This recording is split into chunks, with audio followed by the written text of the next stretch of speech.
Muy bien, muy buenas tardes en este día viernes ya de julio, ya pasamos la mitad del año y lo que nos queda un poco tomar lo que vimos el día martes 29 pasado, que tuvimos una especial en la primera clase, específicamente la escala del universo. Tuvimos cerca de 100 estudiantes que participaron con nosotros y en este momento tenemos las jornadas de preguntas y respuestas a nuestros expertos que están ya disponibles para nosotros. Recordarle que todo esto es parte de la serie Astronomía en tiempos de pandemia. Recuerden que podemos siempre estar en contacto mediante todos estos medios para que podamos seguir haciendo actividades. Y esto es ejecutado por la agrupación científico-cultural de Cancabur y que justamente con los chicos del Centro Astronomía de la Universidad de Antofagasta van a poder desarrollar esta iniciativa. Tenemos una serie de preguntas y lo primero que vamos a hacer es presentar a quienes nos van a apoyar en esto y quiénes son los expertos. Dejamos aquí a Juan Pablo Colque, que nos va a hacer una seña con la mano. Oli. Muy bien, Juan Pablo. Y Eduardo Bunda Sanzana, que también está ahí. Hola. Perfecto, entonces vamos a comenzar. Esperamos que las preguntas estén disponibles para la próxima semana, cuando tengamos la próxima reunión, la próxima clase. Estén atentos, estén apuntando sus preguntas en los distintos medios que vamos a presentar después, pero vamos a comenzar ya de lleno con lo que tenemos, lo que hemos logrado obtener a partir de los chicos. Entonces, comenzamos. ¿Están preparados para las preguntas? Sí. Tienen que estar preparados, o sea, tienen Bueno. que estar preparados. Sí. Bueno, vamos con las preguntas. Vamos a comenzar con una hecha y descrita en plena actividad con Lucas Olavarría. Él es un chico que les hizo esta siguiente pregunta. Así que, por favor, atento. El cinturón de Kuiper se originó en un planeta que no se formó, justamente cuando estábamos hablando de este cinturón que está alrededor de nuestro sistema. Entonces, la pregunta es, ¿el cinturón de Kuiper se originó es un planeta que no se formó? A ver, más o menos, ¿ya? Lo que pasa es que esto se dio en medio de una conversación en que estábamos hablando del cinturón de asteroides primero, ¿verdad? Que es un cinturón de muchos cuerpos que está entre Marte y Júpiter. Yo les comenté que hay una creencia popular errónea respecto al cinturón de asteroides que dice que esto antiguamente habría sido un planeta que se destruyó y que dio lugar a todos esos cuerpos, pero en realidad lo contrario es correcto, y se trata de cuerpos que no lograron unirse para formar un cuerpo más grande, y quedaron haciendo entonces esta especie de banda de cuerpos más pequeños. En el caso del cinturón de Kuiper, que es un cinturón que está hacia las afueras del sistema solar y que es mucho más extendido que el cinturón de asteroides, el proceso de formación es un poco distinto, pero no lo conocemos todavía con certeza. Esta es una de las cuestiones que está abierta en investigación en astronomía. Se está investigando activamente por medio de lo que en astronomía se llaman SARBIS, que podemos traducir como catastros de objetos, que masivamente están tratando de identificar todos los componentes del cinturón de Kuiper de manera de poder validar algunas de las hipótesis que hoy existen, pero lo que es más aceptado es que en el proceso de formación del sistema solar, cuando se forma, bueno, vamos a hablar un poco más de esto cuando hablemos del sistema solar, pero cuando se forma el sistema solar lo hace a partir de una especie de disco protoplanetario. En ese disco protoplanetario, en algunos lugares se comienzan a formar cuerpos que se llaman planetésimos, que son bastante grandes y que no todos llegan a formar planetas, pero ahí están las semillas de los futuros planetas. Y en estos planetésimos comienzan, así como los primeros protoplanetas están orbitando al protosol, comienzan a influir las acciones gravitacionales de esos protoplanetas hasta que en algún momento hay una inestabilidad masiva que afecta a estos planetésimos y que los hace sentir un empujón hacia afuera del sistema solar. De manera que la respuesta a la pregunta de si es un planeta que nunca se formó, en parte sí, porque son planetésimos, ¿verdad? Que si hubieran podido quedar donde estaban originalmente, tal vez habrían llegado a unirse y a formar planetas. Pero no tuvieron ocasión de esto porque los protoplanetas que ya se estaban formando, en el fondo terminaron expulsando a estos planetésimos de los lugares donde estaban antiguamente, y entonces los alejaron mucho unos de otros y ya les restaron toda posibilidad de lograr esto. Entonces los cuerpos que se formaron, que son más grandes, que varios de estos son planetas enanos, según la terminología que ocupamos hoy en día, son de los poquitos afortunados que estaban en vías tal vez de poder haber llegado a ser planetas en toda regla, cuerpos aún más grandes, pero no lo lograron. Entonces tenemos un enjambre grandote de planetésimos, yo les decía ese día que son de, no sé, de 100 kilómetros de diámetro o algo así, y también un arreglo de una diversidad de tamaños, tanto más pequeños como más grandes, pero en general se concentran en torno a esos tamaños. Perfecto, muy bien, Lucas, espero que haya estado atento para escuchar la respuesta correcta. Desde asociado un poco a lo mismo, Sergio Avaria pregunta, ¿la curvatura del espacio-tiempo producida por el Sol alcanza también el cinturón de Kuiper? Esta pregunta es entretenida porque se nota que la gente ya empieza a incorporar algunos conceptos que manejan porque lo han escuchado o en el colegio o en películas o en algún otro curso, ¿verdad? Porque claro, yo creo que no llegué a hablar de espacio-tiempo, pero se nota que la persona ya tiene un poco el concepto. Pero para quien no tenga claro a qué se refiere esto, cuando hablamos de espacio-tiempo, es un concepto nuevo que fue introducido por Einstein, ¿verdad? En que el espacio y el tiempo no vienen a ser cosas separadas, sino que están combinadas en el universo, de manera que no puede afectar a una sin afectar a la otra. Y entonces, cuando hablamos de la curvatura del espacio-tiempo, en realidad es una manera en que modernamente entendemos la fuerza de gravedad. Antiguamente pensábamos en la fuerza de gravedad como una especie de imán gravitacional, por llamarlo de algún modo, que atraía las cosas unas hacia otras, y es la manera en que aprendemos esto en el colegio y en que nos imaginamos qué pasa cuando un objeto se cae al suelo, ¿verdad? Nos imaginamos, ¿cierto?, que hay una fuerza que le está dando ese tirón hacia abajo. Según lo que plantea Einstein, en realidad lo que ocurre es que un cuerpo que tiene mucha masa, lo que hace es que deforma el espacio-tiempo a su alrededor, por eso se habla de la curvatura del espacio-tiempo. Entonces un cuerpo que se quiera mover en las vecindades de ese cuerpo que tiene mucha masa, finalmente no le queda otra opción que caer por esa curva, que moverse por esa curva que lo está llevando hacia donde está el objeto masivo. Y eso es lo que nosotros en nuestra experiencia cotidiana percibimos como que un objeto cae encima de otro. Entonces, de acuerdo a estos conceptos que introdujo Einstein, esa curvatura es mucho más pronunciada en las inmediaciones del objeto masivo. O sea, si yo me pudiera parar inmediatamente al lado del Sol, yo sentiría que esa atracción, ¿cierto?, es mucho más intensa que si me paro muy lejos del Sol, o dicho en términos modernos, percibiría que la curvatura que produce el Sol es mucho mayor que la curvatura lejos del Sol. Y una manera en que podemos confirmar esto de manera experimental es durante los eclipses de Sol, en que somos capaces de detectar con telescopio, con equipos especialmente diseñados para esto, estrellas que sabemos que están detrás del Sol, que no deberíamos ser capaces de ver, pero como el espacio-tiempo está curvado, la luz se las arregla para pasar, ¿cierto?, justo al ladito del Sol, aprovechando esa curva. Ya, hecha esa introducción, entonces la pregunta es si esta curvatura del espacio-tiempo alcanza hasta el cinturón de Kuiper, ¿verdad? Bueno, en principio, tanto la fuerza de gravedad, entendida clásicamente, como la curvatura del espacio-tiempo, como la entendemos modernamente, que vienen a ser, insisto, dos maneras de hablar de lo mismo, tienen un alcance que es infinito. O sea, la respuesta a la pregunta debería ser que sí. Pero lo que va ocurriendo, así como nos alejamos, es que el efecto que se va sintiendo es cada vez menor.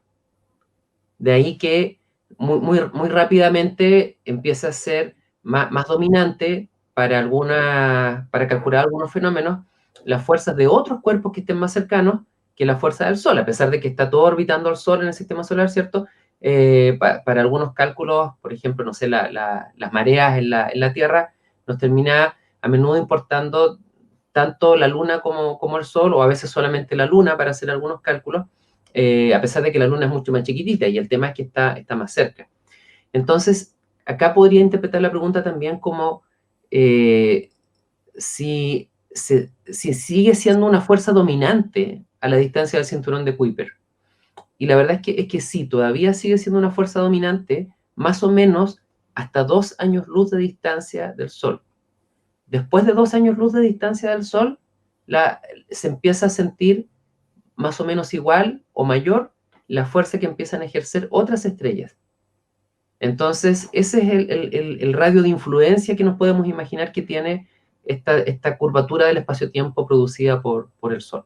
O sea, si tuviésemos un aparato para poder medir y estuviésemos parados en este momento en el cinturón de Kuiper, podríamos medir esto como un parámetro. Bueno, de hecho, mira, ni siquiera necesitas un aparato especial. El mismo hecho de que los objetos del cinturón de Kuiper están orbitando al Sol te Claro, muestra que hay lo una están incidencia en haciendo ello. porque sienten esa atracción gravitacional en términos clásicos o que perciben la curvatura del espacio-tiempo en términos modernos. Perfecto, muy bien. Ya que estamos hablando del Sol, nos venimos un poquito acá hacia el centro un poco de nuestro sistema solar. Y Giovanni Tapia Barca nos pregunta, y esto vamos a apuntar a Juan Pablo que nos está mirando ahí, ¿cuántos años tendrá el Sol aproximadamente? Esta es una buena pregunta y en realidad es súper recurrente que mucha gente se pregunta cuánto vamos a durar aquí en la Tierra, ¿verdad? Ha habido mucha gente que vaticina que viene el fin del mundo muy pronto, ¿cierto? Bueno, acá desde el lado de la ciencia tenemos la respuesta a eso. Pero haciendo un poco de historia, pues el Sol nuestro es una estrella más o menos mediana.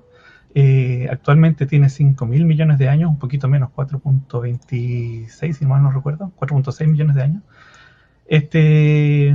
Y está más o menos en la mitad de su vida. Es decir, esta estrella va a morir en unos 5.000 millones de años más. Está casi justo en la mitad. Entonces, claro, efectivamente esta persona nos preguntaba si es que o sea, que la vida del Sol iban a ser 10.000 millones de años, sí, y estamos justo en la mitad. Ya han pasado 5 y faltan 5.000 millones de años más. Espero que nosotros no lleguemos a estar en ese momento cuando ella muera, porque bueno, el calor va a ser horrible. Y hay alguna forma fácil de recordarlo. El, el- el sistema solar se formó en el último tercio desde la creación del universo. ¿Ya? Mucha gente, y de hecho una de las preguntas que hacen por ahí sobre el tamaño del universo, se formó hace 13.7, 13.8 millones, 13.8 mil millones de años atrás. ¿Ya? Entonces, esa luz que ha viajado por 13 mil millones de años, básicamente nos da una unidad de distancia, que es más o menos lo que pregunta Darío y su hijo Lucas, que era la pregunta recién. Este, y de esos 13 mil millones de años luz, un tercio de esto son estos 4.6 mil millones de años que ya han pasado desde que se formó nuestro Sol. Cuando ya vaya a morir nuestro Sol, no es una estrella tan grande como para que vaya a generar un agujero negro, no, la masa no es suficiente como para que haga tremenda explosión. Simplemente esto se va a empezar a agrandar muchísimo, va a empezar a perder las capas de más afuera de su atmósfera, la atmósfera solar, y de repente se va a apagar, va a aumentar mucho su brillo y ya va a quedar con un brillo constante. La benzina que tiene ahora, que es el hidrógeno que está fusionando, ya no va a tener ese combustible para seguir funcionando y se va a transformar en una enana blanca, que yo siempre digo que son las estrellas más fome del universo porque, bueno, están ahí, brillan, no hacen mucho. Me van a odiar algunos astrónomos por aquí, pero sí. Bueno, seguramente esa pregunta sobre el Sol, si se volvería un agujero negro, iba a salir igual en el curso en algún momento, así que qué bueno que ya la recomendaste. Muy bien. Oye, un pequeño alcance. Mejor hablar siempre de la formación del universo, porque cuando dijiste creación del universo se me pararon los pelos un poco, porque la gente se nos enreda un poco por ahí. Pues claro, no entramos a las posibles interpretaciones religiosas, ¿cierto? Sino nos mantenemos en la esfera de lo científico, así que hablamos ahí de cuando se formó el universo a partir del Big Bang. Aquí el vocabulario es bien importante. Sí. Sí. Ya, bueno, ya que estamos hablando de distancia, y justamente fue la temática de la clase pasada, de la clase del martes, Lucas, que también nos preguntó recién, Lucas Olavarría, Pregunta para ti, Juan Pablo. ¿Hay alguna medida astronómica mayor al año luz? Sí, sí. Esto creo que viene a partir de lo que explicaba Eduardo en su clase del Mm, martes sobre la conveniencia de cambiar las unidades de medida cuando ya se hacen muy grandes. Cuando ya tenemos muchos miles de metros, hablamos de kilómetros, ¿cierto? Entonces, entre ciudades nosotros hablamos de 12, no sé, de aquí a Calama, por ejemplo, Antofagasta, sabemos que hay 200 kilómetros, no hablamos de 200.000 metros, no. Es muy grande el uso de distancia. Entonces, claro, de ahí viene algún de las primeras conversiones a números no tan estándar o no tan divisibles por unidad astronómica, que es la distancia que hay entre el Sol y la Tierra, básicamente. Esa distancia, el promedio, es una unidad astronómica. De ahí hablamos, ¿cierto?, de año luz, que es la distancia que recorre la luz en un año, ¿verdad? Que eso viene siendo más de 63.000 unidades astronómicas. O sea, imagínense 63.000 distancia entre la Tierra y el Sol, y eso es lo que recorre la luz en un año. Y luego de eso, más grande que el año luz, para hacerlo un poco más incómodo, inventaron la unidad de medida que se llama el parsec, que se abrevia PC, una P mayúscula, una C minúscula, que se llama parsec. Y eso corresponde a 3.26 años luz. Y esa es la unidad de medida más grande. No, no es lo más grande que podemos medir, no, eso es completamente distinto. La unidad de medida más grande en distancia que existe. Algunos por ahí dicen que puede ser el gigaparsec, pero bueno, giga, ustedes lo vieron en la clase, finalmente es un derivado del parsec, entonces es un prefijo finalmente que se usa en este caso. Sí, o sea, esto lo de la unidad es para todo orden de cosas. Cuando ustedes también están pesando cosas en kilo, no podemos medir las toneladas de papas, o cuando medimos en milímetros y queremos medir una casa, no la vamos a medir en milímetros, la medimos en metros. Entonces, es una cosa que no funciona solo para hechos astronómicos, también ocurre para cosas pequeñas y cosas grandes. Un pequeño hincapié que tenemos que hacer es que tenemos una serie de preguntas desarrolladas el día de hoy para poder entregarlas, y hay algunas que se están generando a través de redes sociales, también van a ir al banco de preguntas para ir desarrollando durante las otras y las próximas jornadas. Tenemos un montón de preguntas, así que no se preocupen. Puede que alguno de sus temas va a salir mencionado por acá. ¿Bien? Bien, continuamos. Y esto lo preguntó Luciano Vélez. Esto es importante también. Si el universo sigue creciendo, ¿el espacio entre las galaxias también? A ver, esta pregunta es bien interesante porque vamos a responder lo que pregunta, pero vamos a aprovechar de aclarar algo que a menudo confunde a la gente. Hoy en día sabemos que el universo se expande y gracias a observaciones que se realizaron en gran parte en Chile, sabemos que el universo se expande de manera acelerada. Eso quiere decir que cada vez se está expandiendo más rápido, ¿ok? Entonces, cuando nos plantean esta noción, en nuestra cabeza, esto puede imaginarnos que es como una especie de globo que está aumentando de tamaño cada vez. Y la verdad es que no es un mal modelo inicial, pero tiende a producir un poquito de confusión. Digamos que yo mido mi altura y hoy día, no sé, mido 1,80 m. Y soy parte del universo. O sea, mi cuerpo está hecho de átomos, ¿verdad? Los átomos están hechos de partículas constituyentes, y entonces, bueno, el espacio entre esas partículas es parte del universo. Si el universo se está expandiendo, yo podría imaginarme que mis átomos se están expandiendo y que entonces mi cuerpo también se está haciendo cada vez un poquito más grande, y por lo tanto en unos años más, si yo pudiera medirme, voy a ver que tal vez ya no mido 1,80 m, sino que mido 2 metros. Entonces acá hay maneras en que la gente explica esta contradicción, y a veces dice, no, pero es que tal vez la regla con que estoy haciendo la medida igual está creciendo, y entonces una cosa compensa a la otra. Y bueno, la manera en que en realidad se produce este fenómeno es un poquito distinta. Y es que la expansión del universo ocurre, lo podemos entender como una especie de fuerza de expansión. Y si lo entendemos de esa manera, que es una aproximación razonable al fenómeno correcto, entonces esa es una fuerza que está compitiendo contra otras fuerzas. Por lo tanto, es una fuerza que manifiesta todo su efecto donde nada se le opone. De modo que si yo tengo espacio vacío, en ese espacio vacío no hay nada, al menos en principio, ¿cierto? No hay nada. Entonces, si yo pudiera, a pesar de no haber nada, tener algún tipo de instrumento con el cual midiera si este espacio vacío está creciendo o no está creciendo, me daría cuenta que ese espacio vacío sí está creciendo, se está expandiendo.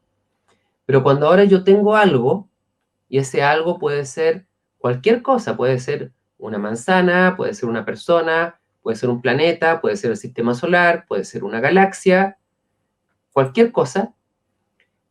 En esos sistemas que se llaman sistemas ligados, en un sistema ligado, yo siempre tengo alguna otra fuerza que está actuando y que se está oponiendo a esa expansión. Entonces, en el caso más simple, digamos, si miro las cosas a nivel microscópico, las fuerzas que están actuando entre las partículas de un átomo son fuerzas, en primer lugar, a ver, entre átomos están actuando fuerzas electromagnéticas, ¿ok? A nivel de partículas subatómicas empiezan a actuar otras fuerzas que se llaman fuerzas fuertes, fuerzas débiles, pero en el fondo siempre está habiendo alguna fuerza que está actuando y manteniendo estos sistemas ligados. Hablábamos antes de la curvatura del espacio-tiempo, que es otra manera de referirnos a lo que clásicamente entendemos como la fuerza de gravedad. Eso está actuando como una especie de fuerza, ¿verdad?, en estos sistemas ligados más grandes como el sistema solar, como las galaxias, ¿ya? Incluso a niveles más grandes podríamos imaginarnos esto actuando también. Entonces, lo que ocurre es que cuando esas fuerzas son suficientemente débiles, entonces la expansión es la fuerza, entre comillas, dominante que hace que el espacio se expanda.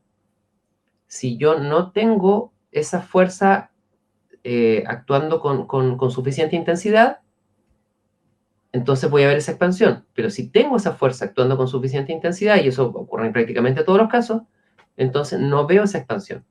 Por lo tanto, y ahora volviendo a lo que plantea Luciano,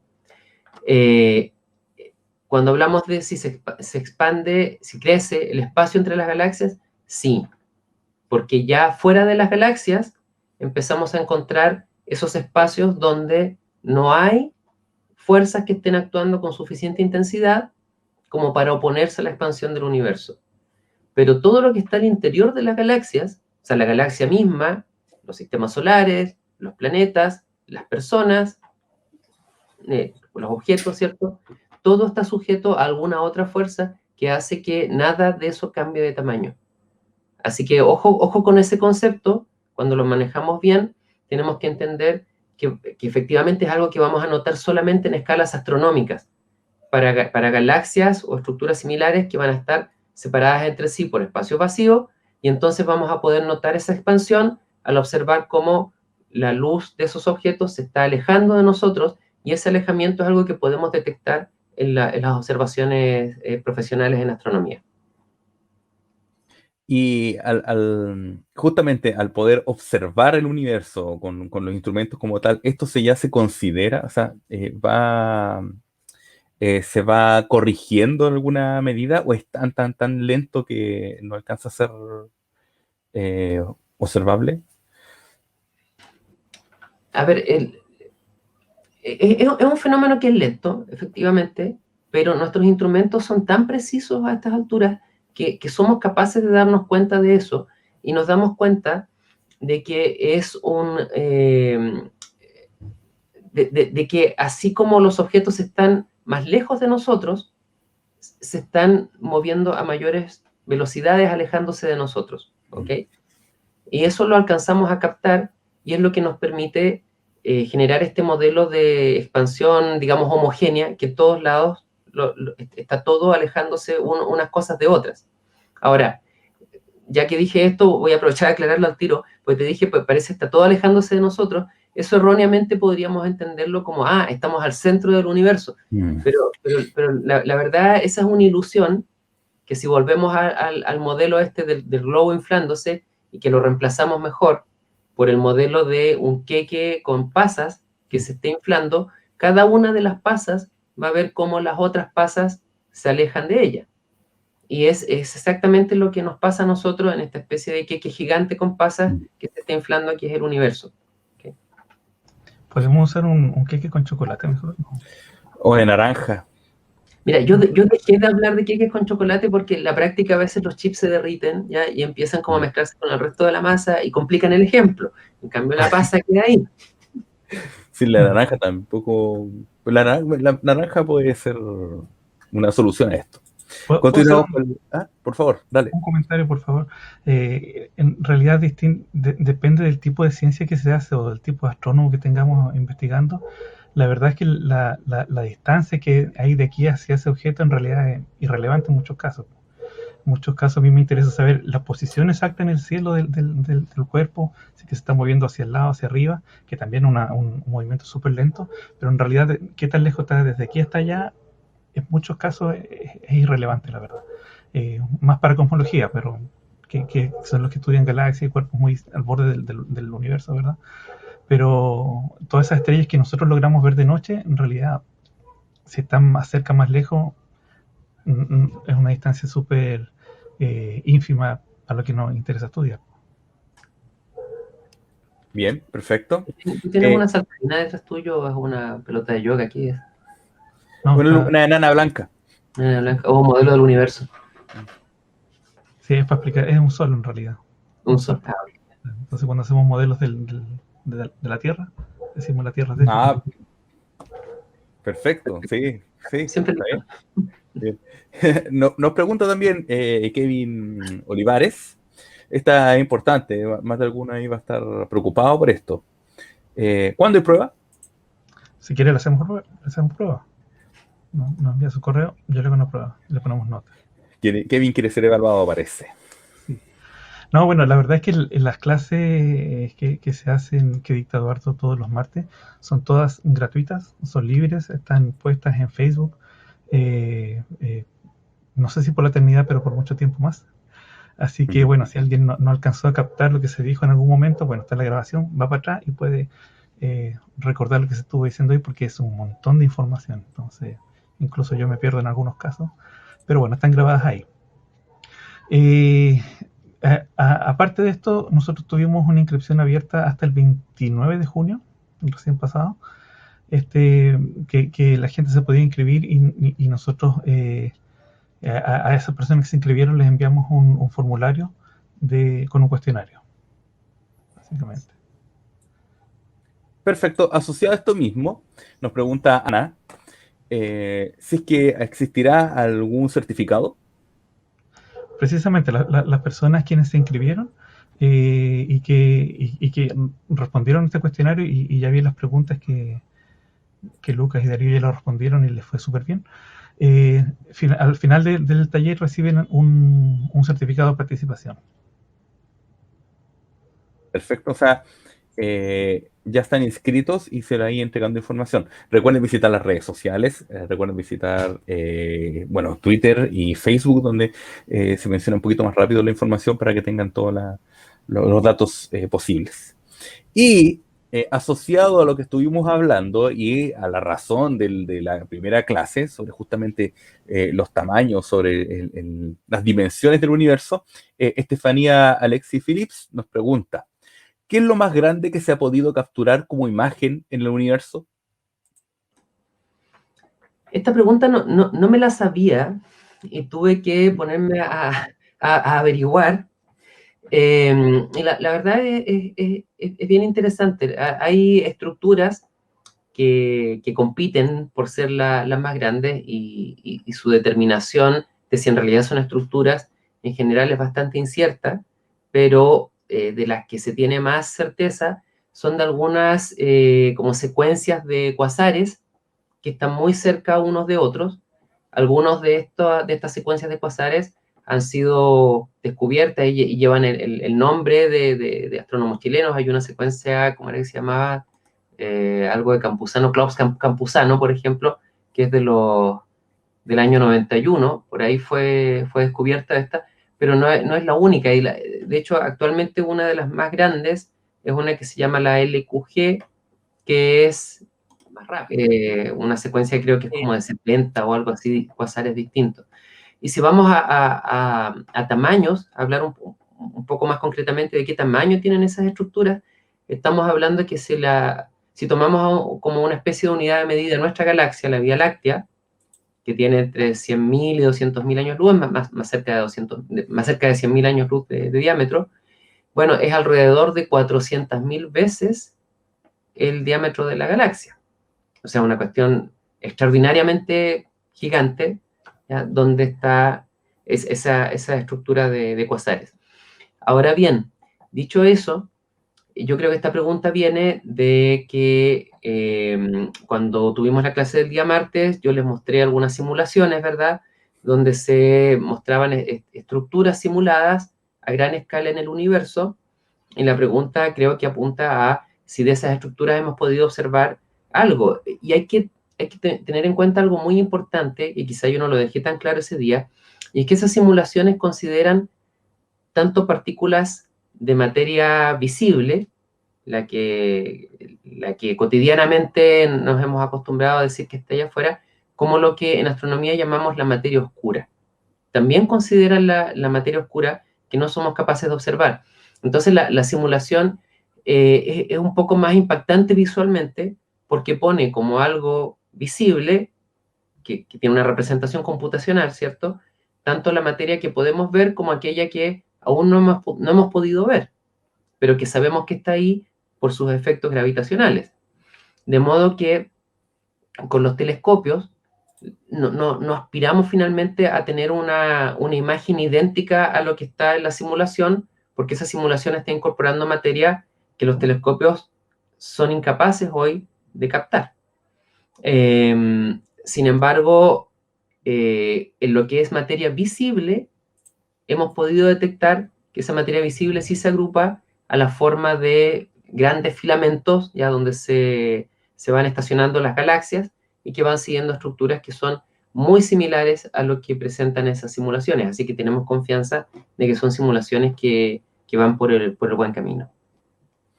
Sí, la forma en que vemos el universo lo podemos ver claro con nuestros ojos, que es la parte más romántica y entretenida de la astronomía, pero contemplar el universo hay de múltiples formas, por lo tanto, hay algunas cosas se representan de una forma y otra.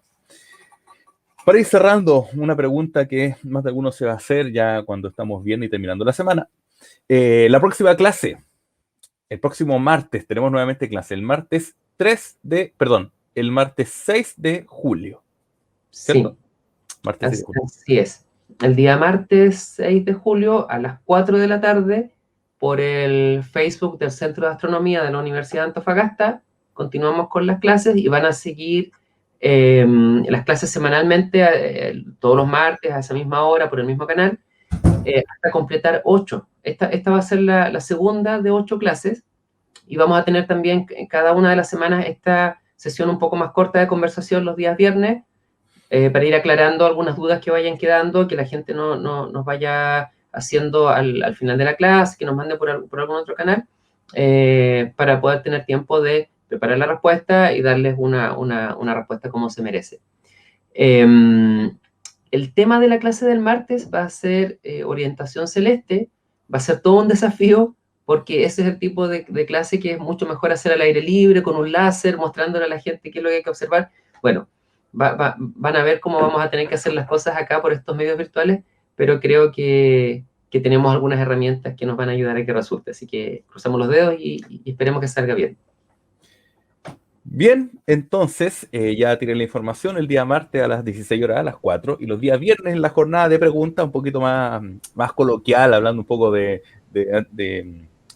astronomía y también de queques, que seguramente por el chat les llamó la atención nuestra expertise culinaria.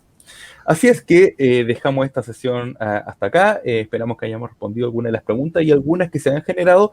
Esa es la riqueza de este tipo de instancias. Así es que también las vamos a anotar y las vamos a tener en nuestro banco de preguntas. Así que despedir a Eduardo, a Juan Pablo. ¿Algún comentario final? No, gracias por acompañarnos también en esta instancia, y bueno, no se preocupen si se van perdiendo alguna de las clases o de estas sesiones, porque van a quedar publicadas, las van a poder ver después en el Facebook, o también vamos a tratar de subirlas siempre al canal de YouTube del Centro de Astronomía. Sí, muchas gracias también, Sebastián, por moderar la conversación. Y a toda la gente que nos está enviando saludos en el Facebook. Muchas gracias a Sebastián, que fue nuestro señor Carter. Sí, muy bien, sí. Tenía unas galaxias nomás, así que espero estar acorde a la situación. Así es que, bueno, Juan Pablo, por favor. No, es más de lo que yo tengo, te decía.